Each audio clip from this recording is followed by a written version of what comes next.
찬송가 231장 찬송을 부르려고 합니다. 이 찬송은 작년 11월 마지막 주일 29일 주일에 최영도 장로님께서 특별 찬양을 해주셨는데 너무나 은혜롭게 해주셔서 그때 찬송이 지금까지도 기억이 납니다. 마치 주님을 하나 앞에서 뵙는 것처럼 찬양해주셨어요. 기억이 나세요? 작년에 온라인으로 예배 드릴 때 231장 1절, 2절, 3절, 4절 이렇게 부르고 있습니다.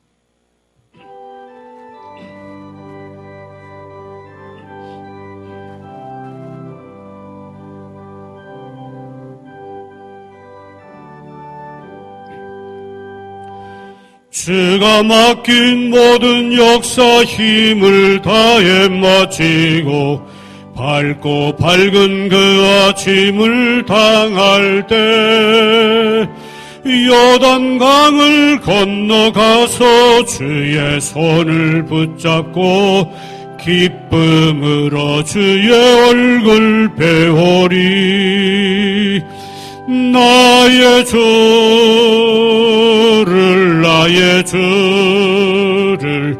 내가 그의 곁에 서서 배우며 나의 주를 손에 못자국을 보아 알겠네. 구름 타고 올라가서 주님 앞에 절하고 온유하신 그 얼굴을 배울 때 있을 곳을 예비하신 크신 사랑 고마워 나의 주께 기쁨 찬송 드리리. 나의 주를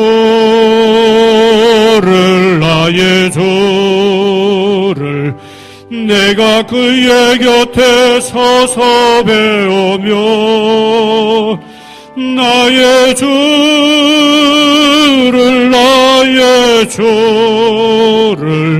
손에 못자국을 보아 알겠네.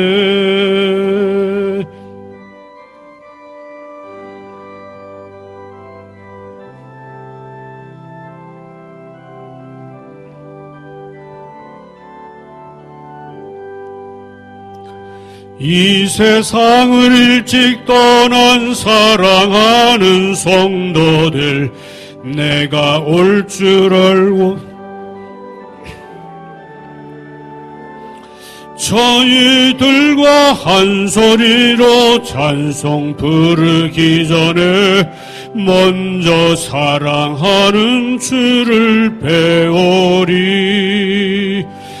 나의 주를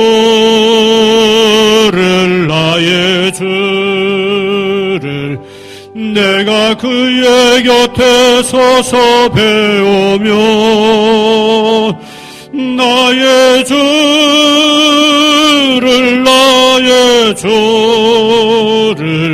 손에 못자국을 보아 알겠네. 영화롭게 시온 성문 들어가서 다닐 때 흰 옷 입고 황금길을 다니며 금과 문과 맞추어서 새 노래를 부를 때 세상 고생 모두 잊어버리리. 나의 주를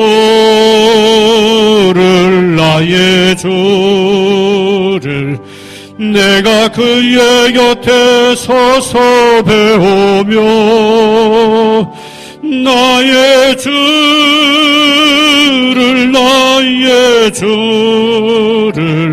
손에 못자국을 보아 알겠네. 영화롭게 시온 성문 들어가면 거기서 황금길을 다니는 이 꿈을 꾸면 오늘이라도 당장 주님 곁에 달려가고 싶은 마음이 아마 생길 겁니다. 우리 노 장로님이 믿음을 가지고 찬양했던 것처럼 장로님 오셨네요. 4절 우리 한번 다시 영화롭게 시온 성문 들어가 다시 4절 한번 불러보겠습니다.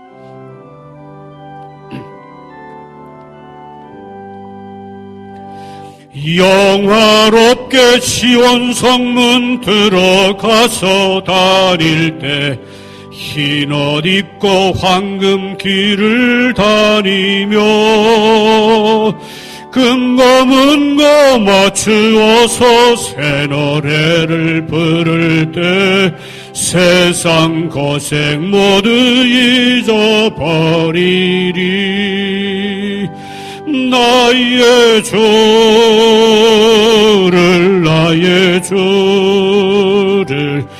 내가 그의 곁에 서서 배우며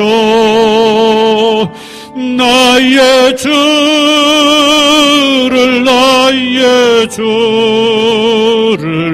손에 못자국을 보아 알겠네. 예, 저는 장로님은 안 오시는 줄 알고 말씀했는데, 예, 231장 아름다운 찬송입니다. 참 좋으신 주님 1절만 먼저 불러보겠습니다.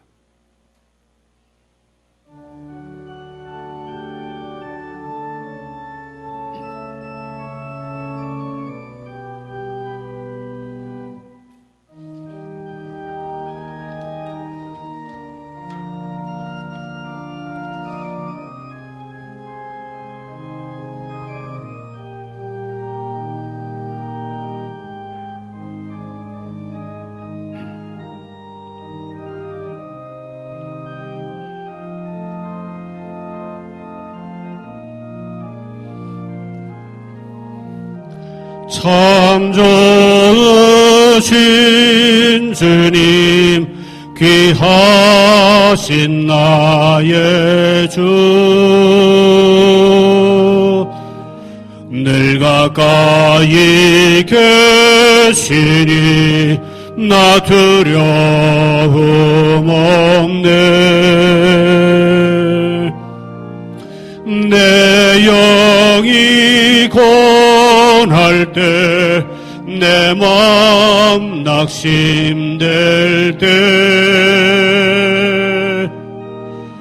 내 품에 안기라 주님 말씀하셨네.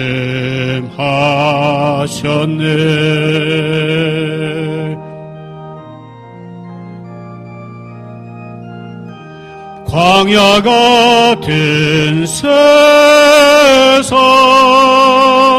주만 의지하며 주의 인도하심 날 강건케 하시며 주의 사랑 안에서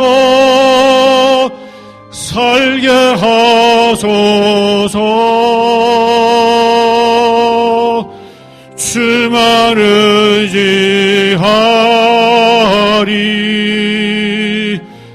영원토록.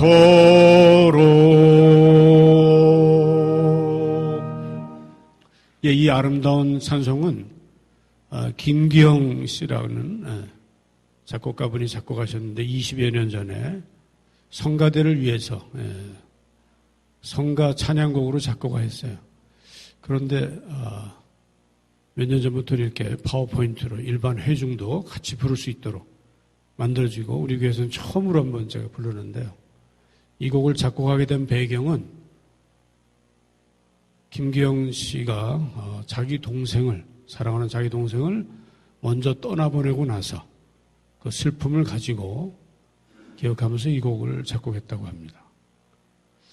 굉장히 좀 슬프죠. 그렇게 하면. 그래서 제가 일부러 좀 빨리 불렀어요. 씩씩하게. 우리는 그걸 먼저 두지 마시고 그냥 씩씩하게 힘있게 참 좋으신 주님. 우리 1절 간주하고 2절 불러보겠습니다.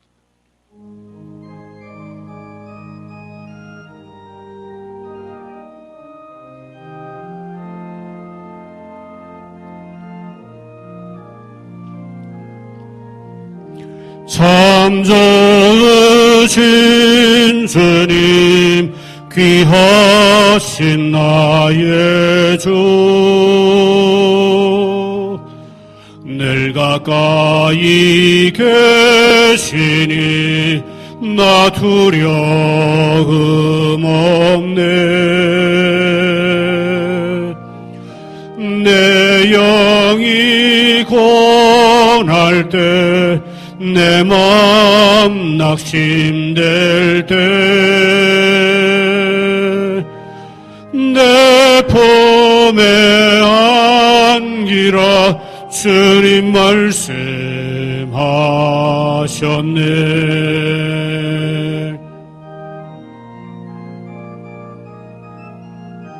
광야 같은 세상 주만 의지하며 주의 인도하심 날 강건케 하시며 주의 사랑 안에서 살게 하소서. 주만 의지하리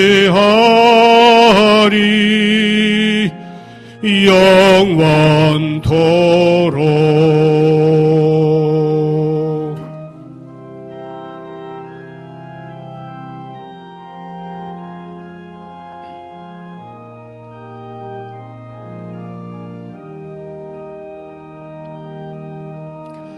예수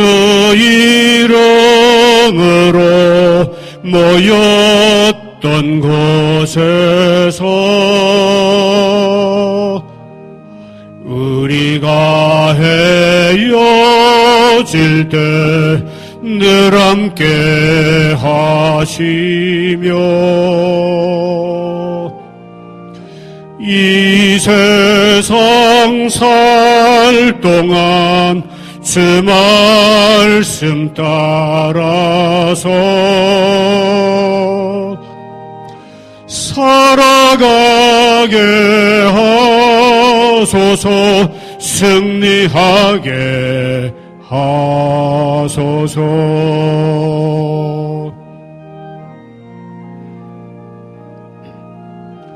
광야 같은 세상 주만 의지하며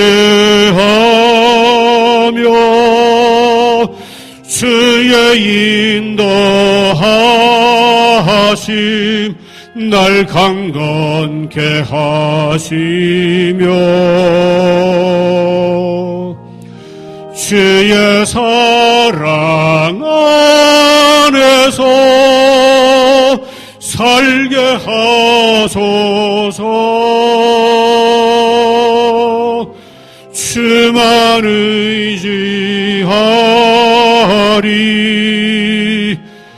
영원토록.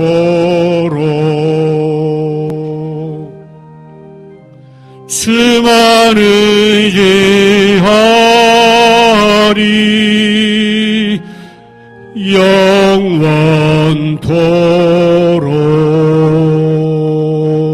영원토록. 아멘. 372장 나 맡은 본부는 1절 2절 간주하고 3절 4절 이 찬송 부르고 나서 오늘은 유승아 권사님께서 기도해 주시겠습니다.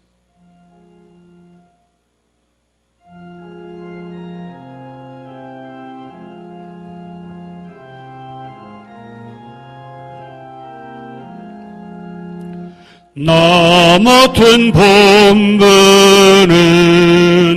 구주를 높이고 못 영원 구원 얻도록 잘 인도함이라.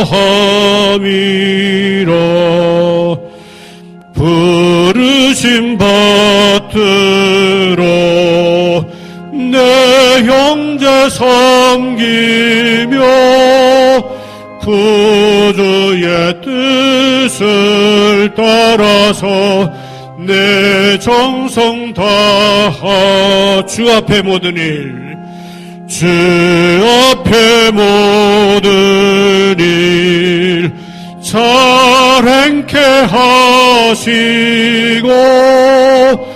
이의 주를 배울 때 상 받게 하소서.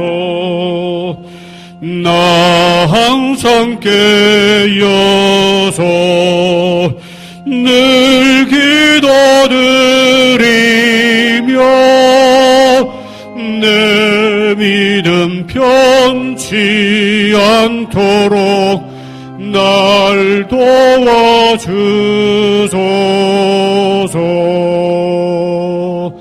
아멘.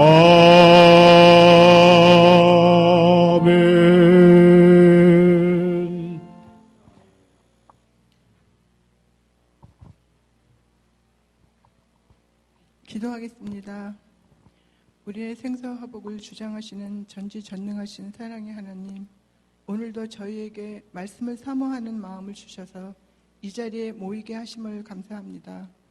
이 시간 우리의 삶을 돌아보며 하나님보다 이 세상과 이 세상의 시간과 마음을 뺏기며 주님을 멀리했던 저희들이었음을 고백하며 회개합니다. 용서하시고 깨끗게 하셔서 감사와 찬송이 넘치는 이 시간이 되게 축복하시옵소서.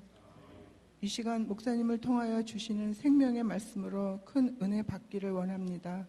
목사님께 성령님이 함께 하셔서 부족함이 없도록 채워주시옵소서.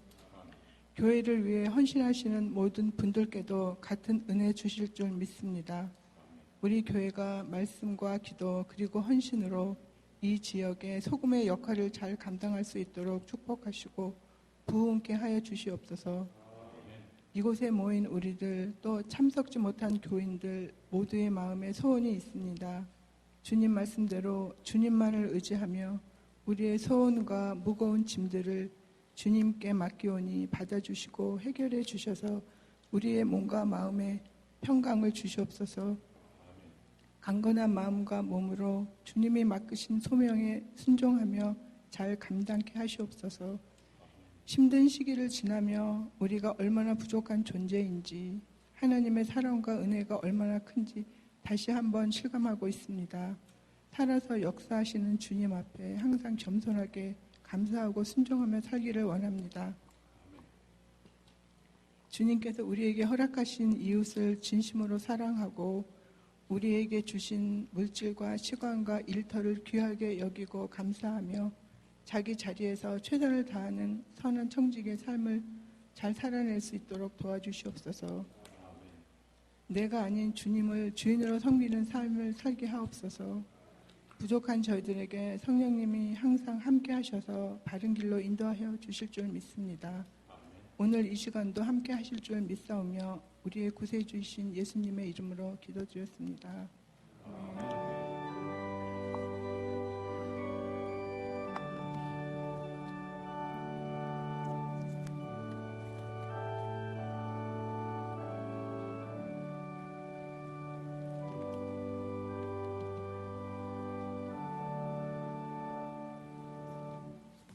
참 은혜로운 찬양 시간, 또 하나님께서 기뻐 받으시는 기도 권사님께 감사드립니다.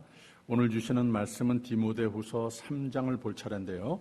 우리 우선 14절에서 17절까지 함께 읽겠습니다.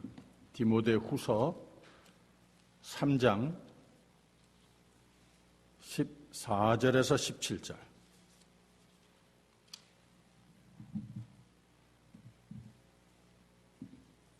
한 목소리로 같이 읽겠습니다. 시작. 그러나 너는 배우고 확신한 일에 거하라. 내가 네게서 배운 것을 알며 또 내가 어려서부터 성경을 알았나니 성경은 능히 너로 하여금 그리스도 예수 안에 있는 믿음으로 말미암아 구원에 이르는 지혜가 있게 하느니라.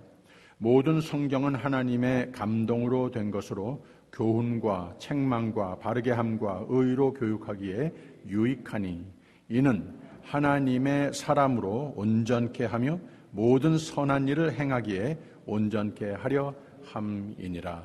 아멘.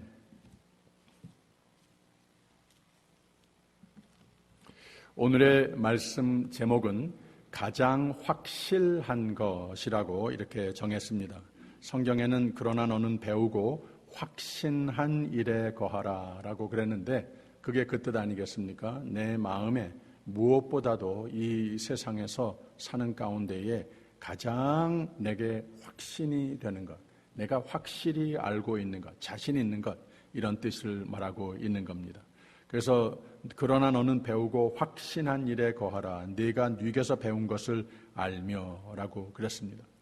이 사도 바울은 확신한 것에 거하라 라고 하면서 이 확신한 것, 우리에게 가장 확실한 것, 틀림없는 것은 성경이고 또 네가 뉘게서 배운 것을 알며 라고 덧붙여 말을 했습니다. 물론 바울이 디모데에게 이 말을 썼을 때는 구약 성경밖에 없었습니다. 그리고 디모데는 아주 어릴 때부터 성경 말씀으로 잘 양육을 받은 사람이었습니다.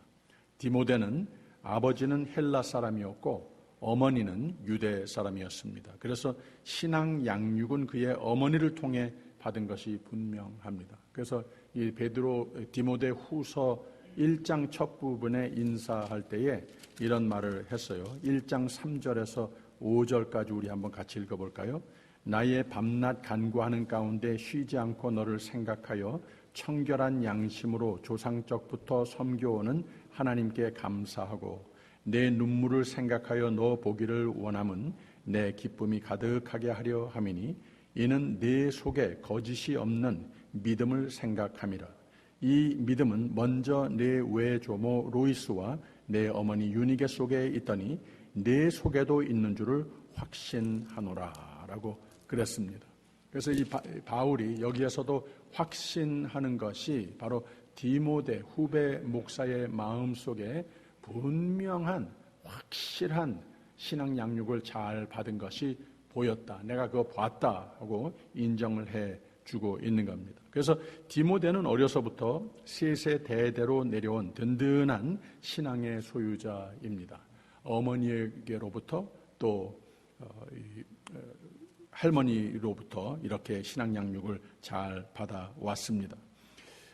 그런데 여기서 밝히는 바는 올바른 말씀 바탕의 신앙 양육이었던 것이 분명한데 세상이 어떻게 바뀌고 올바른 신앙을 위협하는 이단적 경향이 있는 가르침을 조심해라 하고 있는 겁니다. 이 영지주의를 비롯해서 하나님의 말씀에 하나님의 본뜻에 어긋나는 이런 것을 주장을 하는 세력들이 교회 안에도 많이 들어와서 어지럽게 하고 있는 분위기가 1세 교회의 문제였습니다. 그리고 내가 배운 것이라고 하는 것, 성장기, 성경 양육만이 아닌 아직 신약 성경은 없지만 사도들의 가르침을 잘 기억하여서 올바른 구원론과 예수 그리스도론을 잘 터득하고 그 지혜로 가르쳐라 하고 있는 겁니다. 그래서 이어서 한 말이 15절입니다. 15절 또 네가 어려서부터 성경을 알았나니 성경은 능히 너로 하여금 그리스도 예수 안에 있는 믿음으로 말미암아 구원에 이르는 지혜가 있게 하느니라 라고 그랬습니다. 그래서 확신한 것, 확실한 것은 성경이라고 하는 거예요. 이 사람들을 통한 말씀 공부와 바른 성경 해석의 교훈까지 이게 다 중요한 것이다.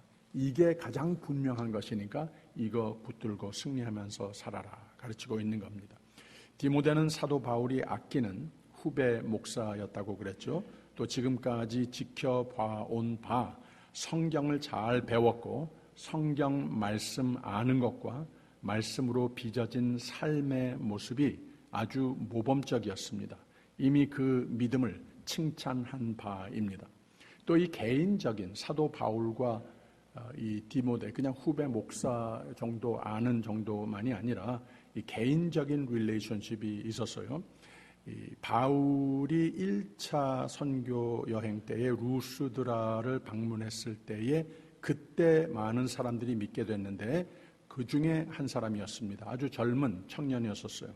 그리고 바울이 2차 선교 여행이 시작되면서 루스드라를 다시 방문했을 때에 이미 많이 성장을 했습니다. 또 교계에 많은 사람들에게 칭찬을 받는 참 모범적인 신앙을 지닌 젊은 청년이다 일컬음을 받아서 디모데를 자기의 동역자로 스카우트를 합니다. 이 할례를 받게 하고 그 이유는 그 유대인들까지도 많이 접근을 하여야 하기 때문에 이걸 중요시 여기기 때문에 할례도 받게 하고 또 목사 안수도 받게 해서 그 후로 아주 아끼는 동역자가 됐습니다. 아들과 같이 여긴다라고 하는 편지 쓸 때의 표현도 있고 내 형제라고 말하기도 하고 나 사랑하는 아들이라고 말하기도 하고 아무튼 이 디모데는 바울에게 굉장히 귀한 자기가 아주 아끼는 이런 후배 목회자가 됐습니다. 그래서 바울과 함께 소아시아, 헬라, 마게도니아, 로마 등 지역을 순회하면서 선교에 동역을 했습니다. 나중에는 바울의 후임으로 에베소 교회를 사역을 하기도 했습니다. 그러니까 내가 네게서 배운 것을 잘 지키라라고 하는 말은 좀 포괄적인 의미를 가지고 있다는 거예요. 바울 자신의 후배 양성의 관계도 이 가정에서 신앙 양육을 받은 것이 가장 우선이지만 또 그 외에 이 교계의 사도들의 리더십을 통해서 양육을 받은 것도 있고 중요하지만 또 바울 자신과 매우 개인적인 릴레이션십을 이루는 가운데에 바울 자신의 후배 양성의 관계도 염두에 두고 한 말이라고 하는 겁니다. 이렇게 확실한 것들을 꼭 붙들고 흔들리지 말고 타협하지 말고 그 신앙과 성령의 인도 그리고 너를 올바른 성경의 이해를 배워준 모든 은사들을 기억하며 현재 매우 악한 시대의 모든 회방하는 세력들을 이겨라 하고 권면을 하는 겁니다. 그래서 우리가 16절, 17절도 읽었죠. 다시 한번 읽을까요? 모든 성경은 하나님의 감동으로 된 것으로 교훈과 책망과 바르게 함과 의로 교육하기에 유익하니 이는 하나님의 사람으로 온전케 하며 모든 선한 일을 행하기에 온전케 하려 함이니라 라고 그랬습니다. 성경은 하나님의 생명의 말씀이지만 그 말씀을 하나님의 뜻 가운데에 잘 배우는 것이 못지않게 중요하다고 하는 말입니다. 왜 그런가 하면 잘 배운 사람이 그의 가르침과 또 그의 삶을 통하여서 그 말씀대로의 바로 변화된 모습으로 인해서 전도의 열매가 또 맺히게 되기 때문에 그렇다고 하는 거죠. 그렇지 못하면 그 옛날이나 오늘이나 생명의 말씀을 멸망의 말씀으로 남용하고 오석하는 잘못 해석하는 이단에 빠질 수도 있다고 하는 말입니다. 그래서 다시 모든 성경은 하나님의 감동으로 된 것으로 교훈과 책망과 바르게 함과 의로 교육하기에 유익하니 그 다음에 온전케 하기 위해서 주어진 말씀이라고 하는 거예요. 그러니까 이 말씀을 받는 사람이 말씀에 대해서 깊이 있게 잘 하나님의 뜻을 깨닫도록 배워야 하는 것이고 또 그런 사역을 내가 맡은 하나님께서 그 은사를 주셨으면 기회를 주셨으면 이것을 철저하게 말씀 속에 깊이 들어가서 성령께서 기도하는 가운데에 깨닫게 해주시는 그것을 가지고 잘 가르치는 사역을 해야지 그렇지 않으면 오히려 역효과가 될 수도 있다고 하는 하나님의 말씀을 가르치는데 생명을 주는 삶이 되는 것보다는 오히려 생명의 삶에서 회방의 요소가 되는 경우도 있다고 하는 겁니다. 그래서 이렇게 이 세상에는 성경 말씀을 들고 생명의 말씀을 들고 오히려 이단의 모든 세력들이 많이 생겼다고 하는 거죠. 세세대대로 모든 성도가 신학교는 갈 수 없지만 신앙 노선과 신학과 주류 교단 의식으로 입증된 성경 주석과 신학의 교육을 철저히 받고 입증된 말씀 사역자들이 그만큼 중요하다고 하는 겁니다.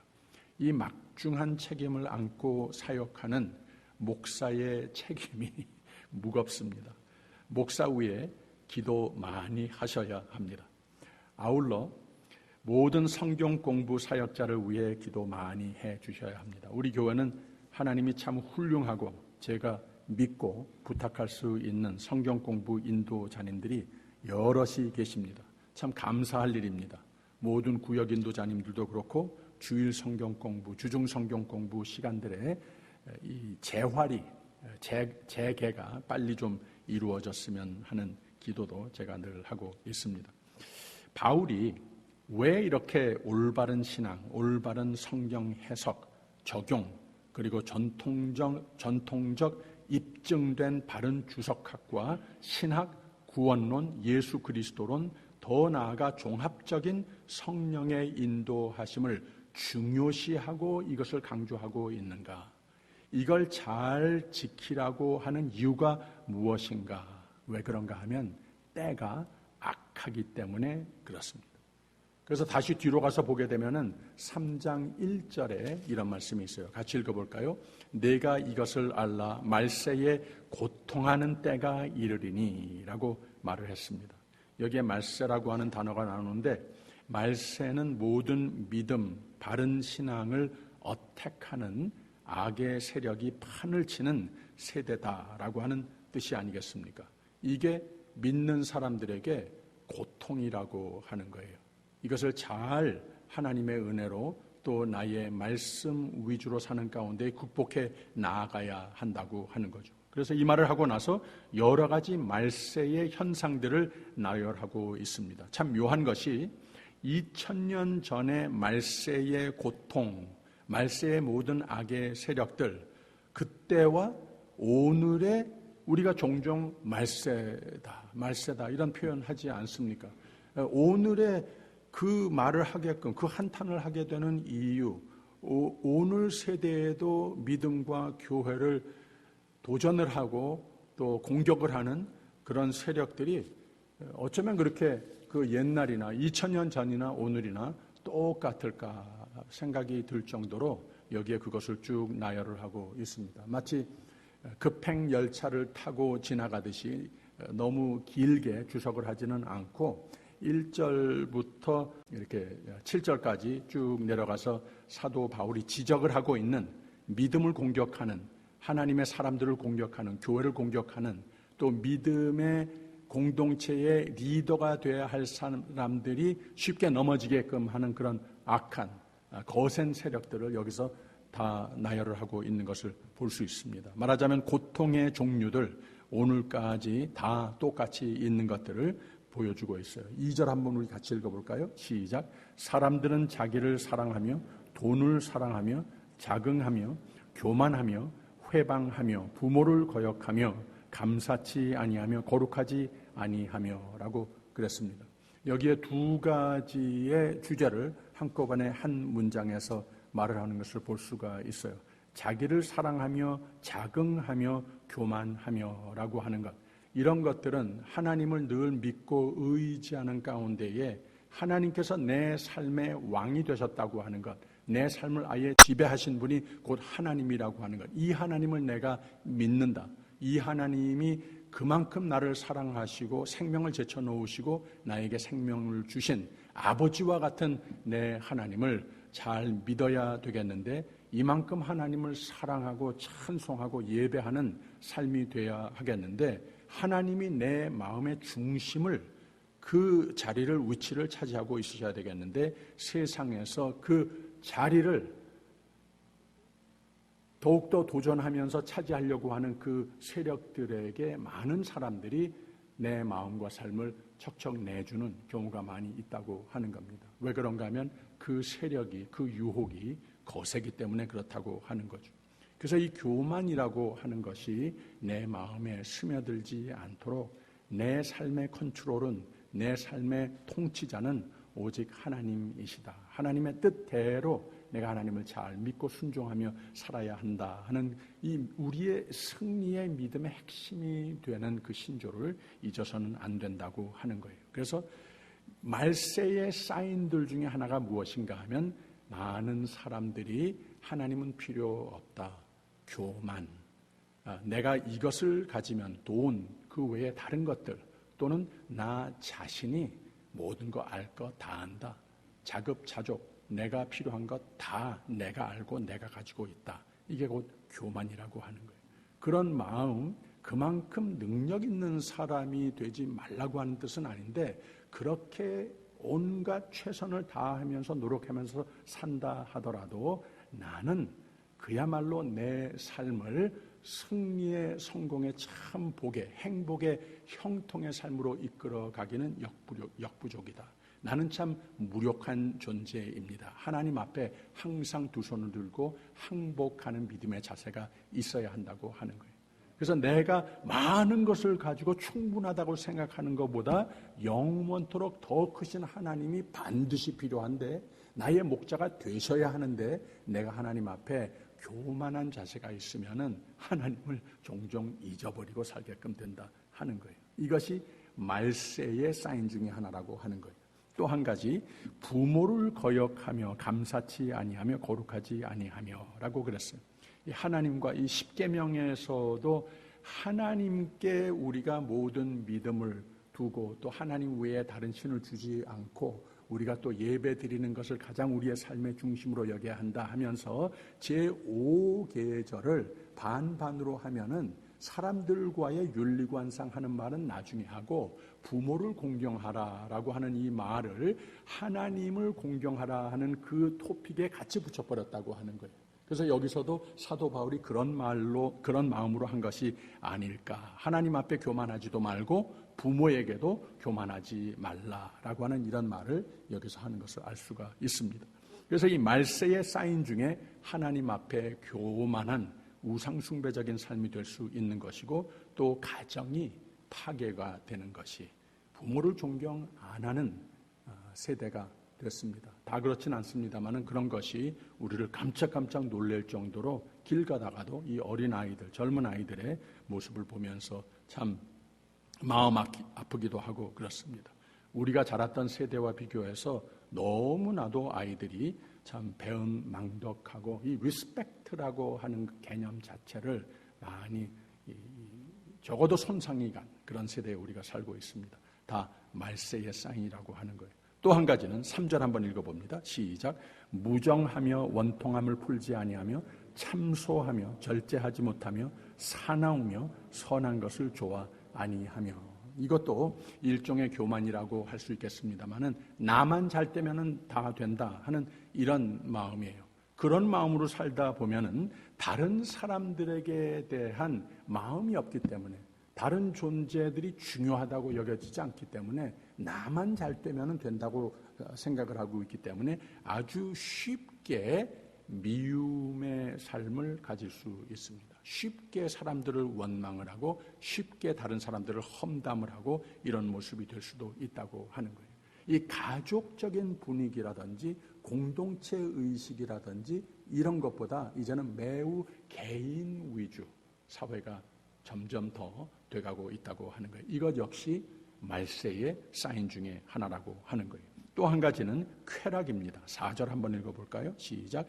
배반하며 팔며 조급하며 자고하며 쾌락을 사랑하기를 하나님 사랑하는 것보다 더하며 라고 그랬어요. 이 교인들도 하물며 교인을 하나님께서 부탁해서 목자로 인도하는 위치에 있는 믿음의 공동체의 리더들마저도 마치 추풍 낙엽 떨어지는 것과 같이 너무나도 쉽게 넘어지는 것을 많이 우리는 뉴스를 통해서 접하고 그러지 않습니까? 더 나아가서 이 사회의 풍조는 우리가 분명히 보아야 할 것이 무엇인가 하면 지난 한 세대 지나면서 악해질 정도가 아니라 악이 선으로 당연히 받아지는 사회가 되어버렸습니다. 그런 거 많이 보지 않습니까? 하나님 말씀에 비추어서 보았을 때에 이건 도무지 하나님께서 사람을 만든 디자인이 아닌데, 사람들 관계가 저게 아닌데, 이 가정이라고 하는 정의가 저게 아닌데, 이것은 분명히 한 세대 전만 해도 당연히 하나님께서도 용납하지 않고 사람도 사회도 가정도 용납하지 않아야 할 것이 이제 젊은 세대에서는 기성세대도 그렇게 많이 변해가고 있어요. 당연하게 우리가 용납해야지 된다. 그거 perfectly normal 한 것이다. 이렇게 사회가 많이 변해가고 있다고 하는 거죠. 이게 사회의 풍조, 오늘 참 안타까운 신앙의 눈으로 봤을 때의 말세의 징조 중에 하나라고 하는 겁니다.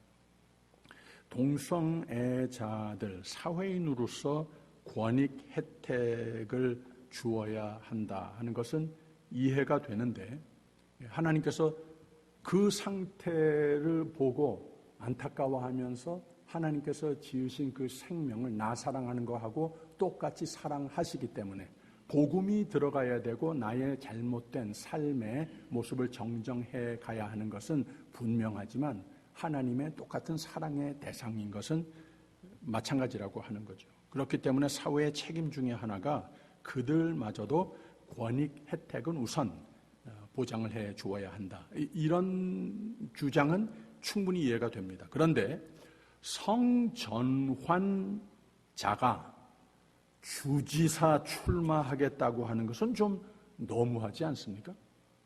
좀 너무합니다. 교회에서도 아주 교계의 리버럴한 부류에서는 그게 왜 잘못됐느냐 하면서 당연하게 받아줘야 된다. 하나님께서 전혀 저 사람 삶 속에 이 보수적인 생각을 하고 있는 우리가 하나님께서 사람들이 살아야 하는 그런 모습, 저렇게 사는 것 전혀 하나님의 뜻에 벗어나지 않는 것이다. 이렇게 정의해버리고 만다고 하는 거예요. 교회에서마저도 그렇게 주장을 하면 그거 너무한 것 아니냐고 하는 거예요. 그래서 이런 것들을 보면서 말세가 맞습니다. 사회의 리더십이 미쳤습니다. 더러는 교회의 리더십마저도, 교단의 리더십마저도 미친 사람들이 높은 자리에 앉아 있습니다. 그게 지금 현황입니다. 오늘 사회의 말세의 징조 중에 한 가지라고 하는 겁니다. 근데 저는 이 모든 것 한때이지 성경이 우리에게 증명해 주시는 바와 같이 보수도 강합니다. 뉴스에 큰 소리로 많이 나오지는 않지만 저는 지금 오늘 당장 비교를 해봐도 대다수는 사람들의 본능이 보수라고 생각을 합니다. 그리고 더 나아가서 하나님의 뜻에 어긋나는 것은 하나님 보시기에 하나님 지으신 세상의 사람의 모습에, 사회의 모습에, 교회의 모습에 여기에서 어긋나는 것은 하나님께서 그냥 내버려 두시는 하나님이 아니시라고 하는 거예요. 이 시계 축이 저쪽 끝으로 갈 때까지 가면은 그 다음에는 다시 돌아오듯이 바로 이 시계의 축이 다시 정도로 돌아오는 것과 마찬가지로 하나님께서 바로 잡으신다고 저는 분명히 믿습니다.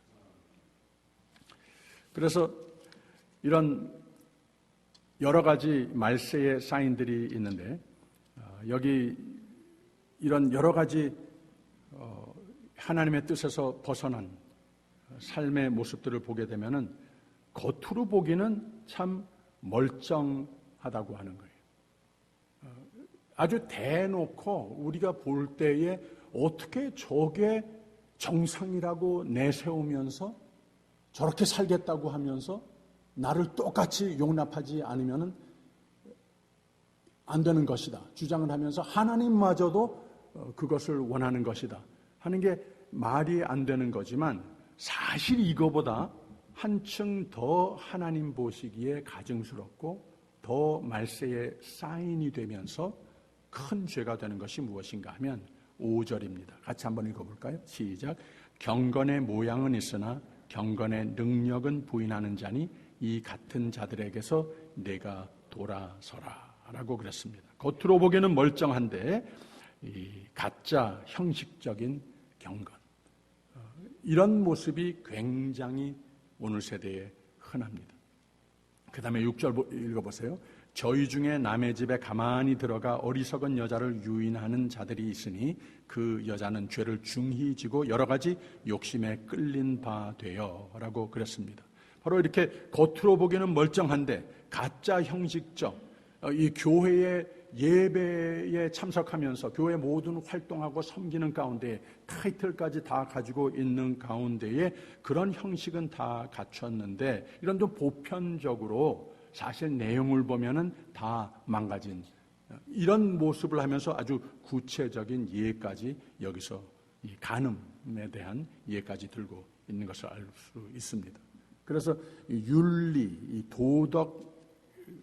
도덕과는 아주 무관한 하나님의 뜻과는 무관한 형식적으로는 겉으로는 멀쩡해 보이는 이런 모습의 교인들의 삶도 또 교회의 리더의 삶 이런 것들이 보일 때에 이것 역시 말세의 사인이라고 하는 거죠. 결론을 짓습니다. 무슨 결론을 짓는가?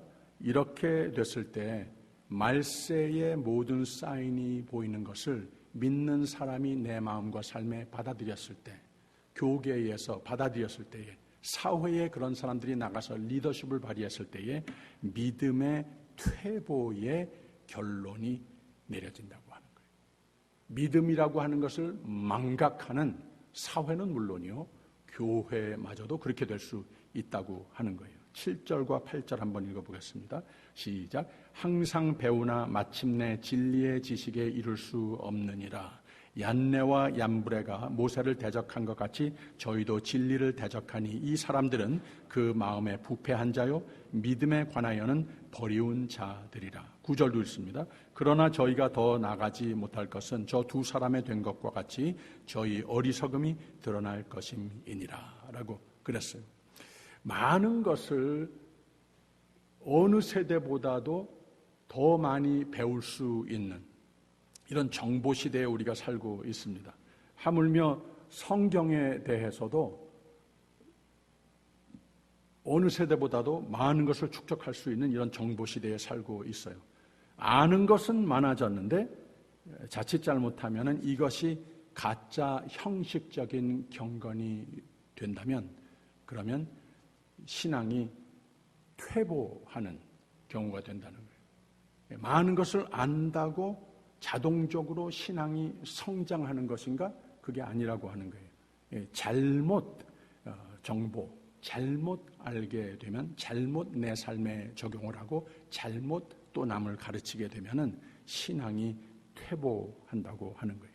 그리고 여기 얀네와 얀브레라고 하는 사람들의 예를 들지 않습니까? 이 모세가 이 바로 앞에 가서 이제 우리 하나님의 사람들을 백성들을 내 백성들을 보내라 했을 때에 마음을 거기 동의했다가 말았다 막 이러지 않습니까?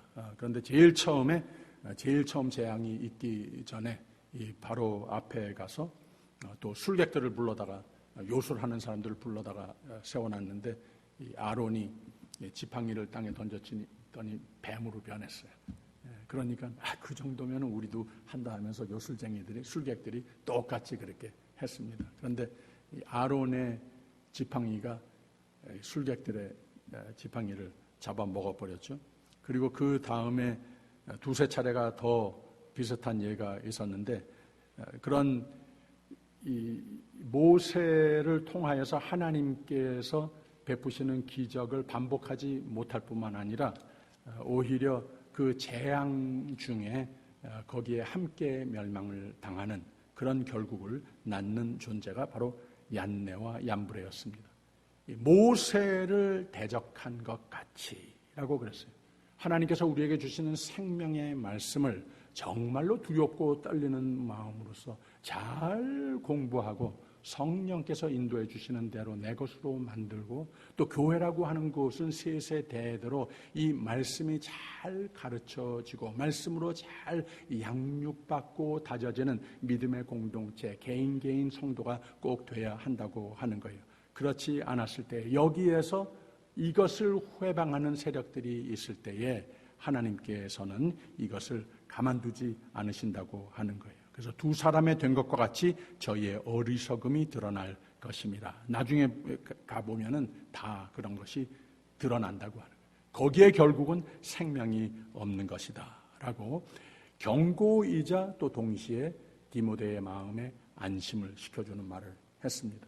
그 다음에 10절 11절 한번 읽어볼 거예요. 시작. 나의 교훈과 행실과 의향과 믿음과 오래 참음과 사랑과 인내와 핍박과 고난과 또한 안디옥과 이고니온과 루스드라에서 당한 일과 어떠한 핍박받은 것을 내가 과연 보고 알았거니와 주께서 이 모든 것 가운데서 나를 건지셨느니라 라고 그랬어요. 그래서 내가 지금 확신을 가지고 있는 것, 내가 세세 대대로 성경 안에서 양육을 받은 것, 또 나와 동역하는 가운데 보고 분명히 하나님께서 역사하시는 것, 이거 보지 않았느냐? 내가 분명히 그 프루프를 가지고 있지 않느냐? 이걸 잘 지키라고 하는 거예요. 이 세상이 악하지만, 말세이지만, 그거 참 고통스럽지만, 핍박이 크고 사람들이 거기에 타협해서 끌어내리기도 하고 그러지만 하나님이 반드시 이긴다고 하는 거예요. 믿는 사람도 반드시 이긴다고 하는 거예요. 왜 이기는가? 하나님께 향한 믿음 지키면 하나님이 도우신다. 이 말을 하고 있는 겁니다. 12절 한번 읽어볼까요? 무릇 그리스도 예수 안에서 경건하게 살고자 하는 자는 핍박을 받으리라. 핍박은 당연하다고 하는 거예요. 왜? 말세니까. 당연하다고 하는 겁니다. 그런데 13절 있습니다. 악한 사람들과 속이는 자들은 더욱 악하여져서 속이기도 하고 속기도 하나니 말세의 현상들입니다. 그러나 아까 말씀드린 대로 이 악의 축이 이런 식으로 나가다가는 정말 다 무너지겠네 생각이 들더라도 하나님께서 이 온 우주를 창조하신 분이시고 하나님께서 섭리자이시고 하나님을 믿고 의지하고 순종하는 자는 나의 목자시니 목자 삼는 자는 반드시 하나님 계획하신 대로 약속하신 대로 승리를 그 삶을 통해 그 세대를 통해서 이루신다고 하는 약속을 여기서 하고 있는 겁니다. 그 대목을 우리가 읽은 것이 그 14절에서 17절이라고 하는 거예요. 그래서 이 믿음을 확실히 가지고 있어라. 너 성경 말씀 배운 것, 그 생명의 말씀, 그러므로 생명에 대한 확신과 소망을 안고 생명의 삶을 산 것, 너 확실한 것, 이 세상에 이게 분명하다, 저게 분명하다 너무나 많지만 성경 말씀과 어긋나는 것이면은 그거 아니라고 하는 거예요. 분명한 것, 확실한 것, 하나님 말씀 먹고 살고 하나님 말씀 바르게 잘 배우고 그 가운데에 살아라. 구원에 이르는 지혜가 있게 하느니라 라고 그랬습니다. 세상에 모든 오석이 많지만 그러나 성경은 하나님의 감동으로 된 것으로 교훈과 책망과 바르게 함과 의로 교육하기에 유익하니 라고 그랬어요. 성경에 붙어 살면 하나님께서 하나님 뜻하신 바대로 우리를 축복하시고 우리를 보호하시고 암만 세상이 악해져도 거기에 넘어가지 않는다고 하는 거예요. 우리는 보존해 주셔서 이미 예수 그리스도를 나의 구세주로 영접한 자는 천국의 소망을 가지고 오늘도 천국의 영역에 이미 살고 있다고 하지 않았습니까? 그 영역에 이미 들어섰다고 하는 것 아니겠습니까? 그렇기 때문에 우리는 하나님께서 이미 다 정하신 온전케 되는 삶의 열매를 반드시 맺는다 하는 그 말을 한 것이 17절입니다. 이는 하나님의 사람으로 온전케 하며 모든 선한 일을 행하기에 온전케 하려 함이니라. 성경이 그래서 생명의 말씀이다. 생명 그 자체이라 하는 표현을 자꾸 하는 이유가 바로 거기에 있습니다. 사도 바울은 4장에 들어가서의 문장입니다마는 다음 주에 4장을 보겠습니다마는 이 부분을 우리 같이 읽었으면 좋겠습니다. 4장 7절 8절 한번 읽어보세요. 사도 바울이 이렇게 후배 목사에게 말씀 잘 지켜라, 믿음 잘 지켜라, 하나님이 너의 목자 되심을 잊지 말아라. 이 세상의 모든 말세의 사인들이 되는 그 타락된 유혹의 손길들 거기에 절대로 내 삶을 내주지 말아라 해놓고 자기 자신의 간증을 합니다. 7절과 8절, 4장 7절 8절 읽겠습니다. 시작. 내가 선한 싸움을 싸우고 나의 달려갈 길을 마치고 믿음을 지켰으니 이제 후로는 나를 위하여 의의 면류관이 예비되었으므로 주 곧 의로우신 재판장이 그날에 내게 주실 것이니 내게만 아니라 주의 나타나심을 사모하는 모든 자에게니라 라고 그랬습니다. 제가 항상 말씀드리기 좋아하는 대목 중에 한 부분이 로마서 8장의 가장 마지막 부분이에요. 그리고 이 마지막 부분에 제가 그러나 신앙이라고 이렇게 제목을 붙였어요. 그러나 신앙, 바로 그것이 우리 믿는 사람들의 특권입니다.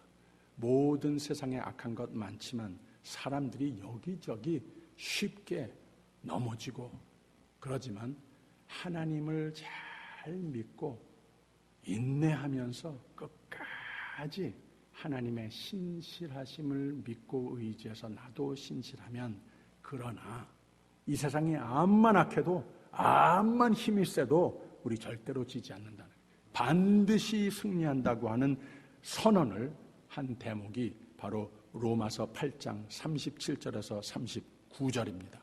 이 부분은 좀 귀찮으시겠지만 찾으셔서 마지막으로 읽고 말씀 마치겠습니다. 로마서 8장 37절에서 39절까지 시작. 그러나 이 모든 일에 우리를 사랑하시는 이로 말미암아 우리가 넉넉히 이기느니라. 내가 확신하노니 사망이나 생명이나 천사들이나 권세자들이나 현재일이나 장래일이나 능력이나 높음이나 기쁨이나 다른 아무 피조물이라도 우리를 우리 주 그리스도 예수 안에 있는 하나님의 사랑에서 끊을 수 없으리라. 아멘. 그래서 디모데후서는 생명의 삶, 하나님의 복이 떠나지 않는 삶이 되라고 우리를 권면하는 말씀입니다. 어느 성경에 대한 시가, 짧은 시가 하나 있는데 제가 읽어드릴게요. 성경은 내가 피곤할 때 나의 힘이 되시고 어두움이 있을 때에는 나의 빛이 되고 내가 줄일 때에는 나에게 생명의 떡이 되었노라. 성경은 내가 두려워할 때에 나의 방패가 되어 주었고 내가 병들었을 때에는 고쳐주는 양약이 되었으며 고독할 때는 많은 친구를 얻게 해 주었노라. 성경은 무지한 나에게 학교가 되어 주었고 풍파 일어날 때에는 나의 피난처 되었노라. 아멘. 아까 부른 찬송 중에 372장 나 맡은 본분은, 이 찬송 같이 한번 부르고 기도로 마치겠습니다. 372장 나 맡은 본분은.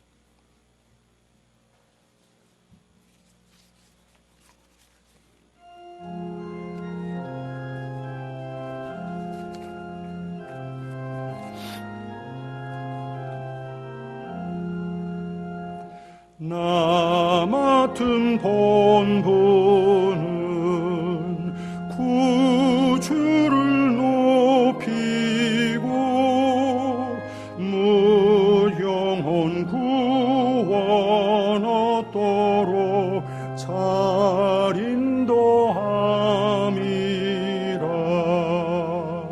부르심 받들어 내 형제 섬기며 구주의 뜻을 따라서 내 정성 다하리. 주 앞에 모든 일 잘 행케 하시고 이후에 주를 배울 때 상 받게 하소서. 나 항상 깨어서 늘 기도드리며 내 믿음 변치 않도록 날 도와주소서.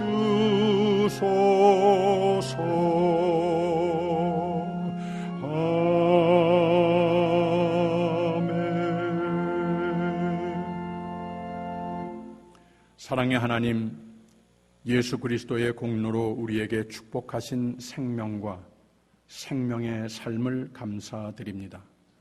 이 복음을 알게 하고 하나님의 은혜의 영역에서 벗어나지 않도록 선물하신 생명의 말씀, 성경을 감사드립니다. 악한 세력이 만연하는 말세의 고통은 있어도 가장 확실한 것, 성경을 나의 가장 가까운 벗을 삼아 살게 하여 주시옵소서. 그래서 우리 갈 길 다 가도록 나의 목자 되신 하나님과 동행하는 복된 삶이 되게 하여 주시옵소서. 예수 그리스도 이름으로 기도합니다. 아멘. 하늘에 계신 우리 아버지여, 이름이 거룩히 여김을 받으시오며 나라의 임하옵시며 뜻이 하늘에서 이룬 것 같이 땅에서도 이루어지이다. 오늘날 우리에게 일용할 양식을 주옵시고 우리가 우리에게 죄진 자를 사하여 준 것 같이 우리 죄를 사하여 주옵시고 우리를 시험에 들게 하지 마옵시고 다만 악에서 구하옵소서. 대개 나라와 권세와 영광이 아버지께 영원히 있사옵나이다. 아멘.